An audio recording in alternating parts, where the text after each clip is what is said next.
Michigan's Democratic candidate for Governor Jocelyn Benson, who currently serves as Michigan's Secretary of State, joins us now. Good morning, Secretary. Thank you for joining us, and congratulations on your big week. Thank you. Good morning, and thanks for having me. We were just looking at the numbers, and it's pretty remarkable, the outcome of your primary on Tuesday. You won 83% of the vote, garnering over 1.2 million votes. I think it's safe to say you're one of the most popular people in Michigan. What is your theory of the case? Well, what I'm most proud of, frankly, is that more people voted in this primary election than ever before in a midterm primary in our state. That's an extraordinary affirmation of the momentum that we're seeing. And I'm proud to have received more votes than anyone running in any primary statewide before. And so what that shows is the wind's in our back, the momentum's on our side, but really also that we're recognizing the real pain and needs of the people right now. The number one thing that people tell me about is how high costs have gotten in this state. And as someone who's gone around the state for the last several years, talking about my plan to drive down costs, increase wages, while also protecting our rights and freedoms. That's what the people of Michigan, frankly, on both sides of the aisle, I think really want to see from a governor, from their leaders right now. And that's what all Democrats running up and down the ballot this year are going to be talking about. Secretary Benson, again, congratulations. I want to put up a photo from Wednesday morning. And this was a photo of the statewide candidates. It was a unity breakfast. You have the Ali Savit for Attorney General, you for Governor, Abdul El-Sayed, the U.S. Senate candidate, and Garland Gilchrist, the current Lieutenant Governor who is running for your job. Why was it so important for all of you to be seen together the day after a contentious primary, particularly for the U.S. Senate?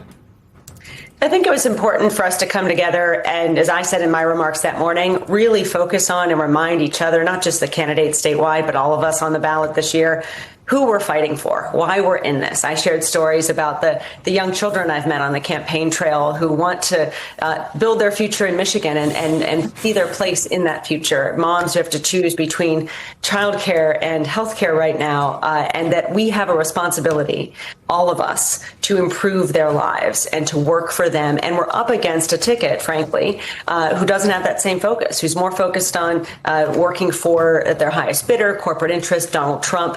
And so our unity is found in the people that we serve and our desire to make their lives better. That's why we see us all choose to run in this moment. And I was really proud to see us all come together, focused on the people whose lives we want to make better.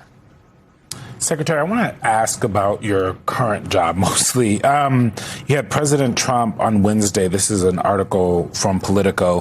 Trump targets El-Sayed, suggests voter irregularities after Michigan primary. The president wrote on Truth Social, Wayne County, Detroit in parentheses, so it's a wink and a nod, in Michigan is one of the most corrupting voting areas in the United States, if not the world. It is strictly third world. Miracles happen in Wayne County, including more votes being cast than there are voters by a lot. We know the president is lying. That's not something that has happened. There's no evidence that has happened. And that's not my question. But he used to focus on Georgia a lot, for example. He has started to talk a lot more about Michigan. In his speech a few weeks ago in front of, his cabinet officials in the world, talking about irregularities that aren't irregular, he brought up Michigan. He's doing that now. I'm curious how as you're moving forward in your campaigning, you will still continue to do your current job as Secretary of State. What are the specific things you guys are doing to make sure that no matter what Trump does, you are prepared? Well, first, we recognize the path to the presidency runs through Michigan. That was the case in 2020 and why we were in the spotlight then and why we're in the spotlight now. And particularly cities like Detroit, Grand Rapids, others that have been under that scrutiny are ones where you see high turnout that oftentimes influence the outcome of the statewide vote. So no surprise that in his effort to interfere with elections and make voters feel that they don't have the power, as they do, to hold our elected officials accountable. No surprise surprised that Trump continues to lie about the security and safety of our elections, which, by the way, are ranked number 2 in the nation for safety and security. So we welcome the scrutiny because we know it will only show how strong and secure our elections are. But we also tell voters, and voters at this point are very aware of how, not just how secure our elections are, but how important their vote is, how all this noise, all of these challenges, all of these lies, all of these seeds of doubt that the president and others are planning, it's designed to cause us to lose faith in our power as voters to elect our leaders. And our job is to remind citizens that they do have that power and that when they vote, their vote will count, their voice will be heard, our election results will reflect their will, and I'll stand in the way of anyone who tries to disrupt that or overturn that. And Secretary, before we are out of time, I want to ask you about your campaign plans going forward. I know you are going to have a very busy full-time job in the lead up to November, but you're also going to be focusing on your race and presumably campaigning with these other candidates that you were pictured with in that photo that Jonathan pulled up. Are you going to be campaigning with Eli Savit, Dr. El-Sayed, and Garland Gilchrist? Well, I'll say two things. As the Secretary of State, we've created a firewall so that we've got professional election administrators in communities around the state actually doing the job of administering our elections. And every Secretary of State who's run before me has also been a candidate for another office during their tenure. And that firewall we've created is meant to protect against any conflicts and protect the security and integrity of our elections. And one of my big focuses, frankly, as a candidate for governor, will be focusing on our state legislative and state Senate candidates who are also critical candidates on the ballot this year, who are also critical to enabling us to build a trifecta, a governing coalition in Michigan so that we can create groundbreaking initiatives to drive down costs and raise wages. And so I'll be campaigning with Democrats all up and down the state, all up and down the ticket, and really working to amplify our state legislative and state Senate candidates as well, knowing that their success and our ability to build a governing trifecta is going to be critical to us being able to do the work on the other side of the election of improving people's lives. Michigan Secretary of State and gubernatorial candidate Jocelyn Benson, thank you so much for coming to the weekend. Thanks for having me. Dr. Abdul El-Sayed, the Democratic nominee for Michigan's U.S. Senate seat, joins us now. We are all Michigan on this Saturday morning. Sir, thank you so much for coming back to the weekend. No black V-neck, we're a little disappointed, but let's go ahead and jump right into things because the conversation that has happened, I've talked to a lot of folks on the ground in Michigan, and you have talked about this, is bringing everybody together. And when you look at, of the 12 Michigan counties with at least 133,000 residents and a black population of 11%, Stevens won 7 by an average of 8.5 percentage points. And I'm curious how, whether it's black voters or it's, more working class voters that voted for Stevens in this primary, how are you going to bridge that gap with them? How are you going to convince them that to go from Haley Stevens to you? So first of all, I love that it's all eyes on Michigan. Second, I got dressed up. I saw you in that fit, and I said, maybe I should throw on a button down. But third, look, I've been all over our state. This is a 15-month-old campaign now, up and down the state, having the conversations that are the bulwark of our democracy. And we came through $70 million of outside spending against me, and that's going to have some scar tissue. And our job now is to go back through and continue to have the conversations that we've been focused on. When it comes to black voters in particular, I understand that in our country, whenever our economy or our healthcare system sneezes, the black community catches a cold. When you think about the healthcare disparities that black communities face, when you think about job access, when you think about the affordability crisis that hit black communities hardest, I'm really focused on all of those things. As much as the president wants to make this about himself and Mike Rogers doesn't know what he wants to make it about, I want to make it about the fact that you deserve to afford your groceries. You deserve healthcare, the richest, most powerful country in the world. You deserve that your tax dollars are being spent here on you to invest in your kids' school and your infrastructure. And nowhere is that conversation more salient than in Michigan's black communities, whether you're talking about Detroit or Flint, or you're talking about Muskegon or Saginaw, or you're talking about Benton Harbor. And so I'm looking forward to continuing those conversations about how we build it together to get the kind of policies that focus in on the lives of people so that we're actually building an America that is affordable and thriving. Dr. El-Sayed, you gave a clear and convincing campaign message there, but your opponent, former Congressman Mike Rogers, a Republican opponent, is already out there on the platform formerly known as Twitter, trying to appeal to those Democratic voters who voted for your Senate opponent, primary opponent, Congresswoman Haley Stevens. Watch this. And to the vast majority of people across Michigan who do not want to throw their support behind a campaign filled with anger, divisiveness, calls for violence, and the views that are out of touch with your values, well, you have a home with us.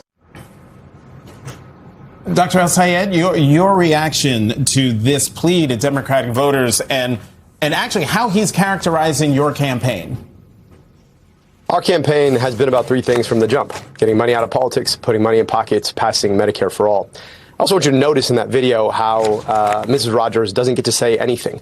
So look, if you want to come to their home with them so that you have zero voice and cannot speak, then you're welcome over there. But we're building a politics where we actually put people in the center, where everybody gets a voice, where all of us coming together to take on the power of the corporations who've corrupted our politics, build a government of the people, by the people, and for the people. So if you remember, in this primary, one of the big questions that was asked was electability.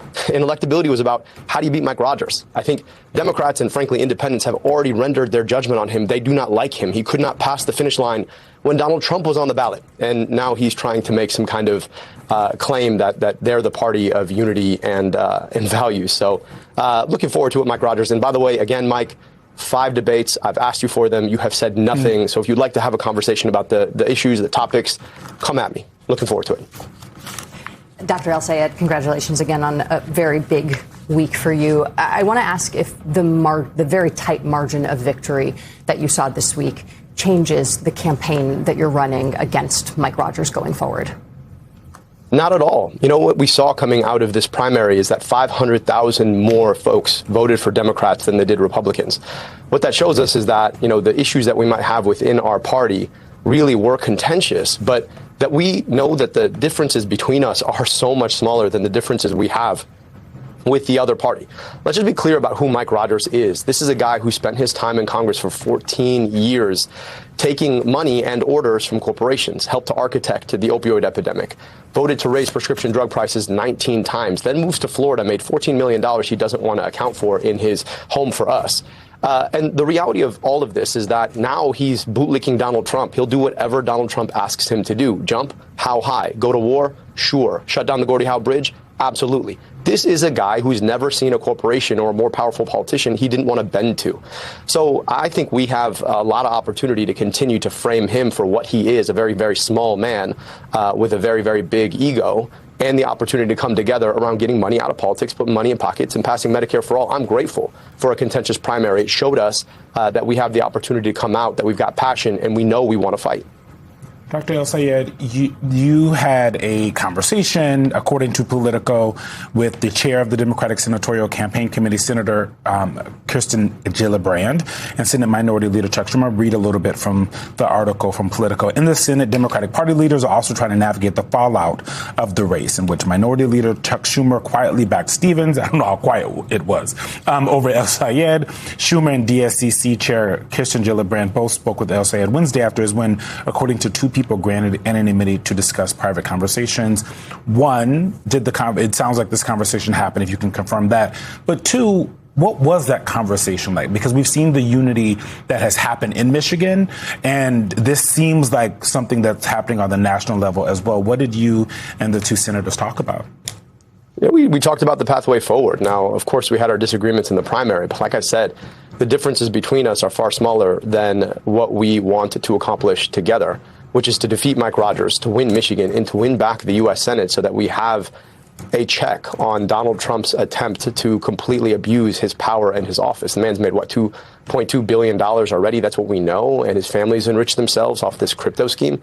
We've got an opportunity to hold them accountable, to have subpoena power, to investigate what they've done wrong, to be able to put a stop to some of their worst abuses, to end this ridiculous war. There is so much more that brings us together than breaks us apart. And that was the subject of the conversation. I think all of us understand that we've got 87 days now to work, and we don't have time for the kind of acrimony, the kind of finger pointing. Too often we fall into the differences rather than fall into the into the opportunity. And the opportunity is clear. I think the conversations I got to share with both Senators Gillibrand and Senator Schumer, both of them were productive and helpful. I appreciate their pragmatism. I'm looking forward to working alongside them to win Michigan. And look, when we have that Senate majority, we can have the conversations about the things about which we disagree. As folks know, I don't back down on almost anything.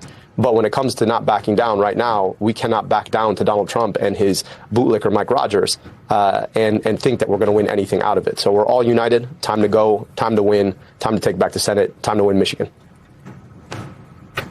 Dr. El-Sayed, before we're out of time, I do want to ask you, Haley Stevens was asked yesterday whether or not she was going to appear on the campaign trail with you going forward. She was evasive in answering that question. Would it be helpful for you to have the support of the Congresswoman with you on the campaign trail to appear side by side? Look, the Congresswoman won the stake in democracy from 750,000 Michiganders. She is a Congresswoman who is serving our state. I'm looking forward to hitting the campaign trail with her. We all have the same goal here. Like I said, we have an opportunity to take the Senate to make sure that Mike Rogers never sees the inside of it and we send him back to Florida. So she and I have been absolutely clear on that goal, looking forward to doing all we can together to make sure that it is a Democratic win in November. Dr. Abdul El-Sayed, Democratic candidate for U.S. Senate from the great state of Michigan. Thank you very much for coming back to The Weekend.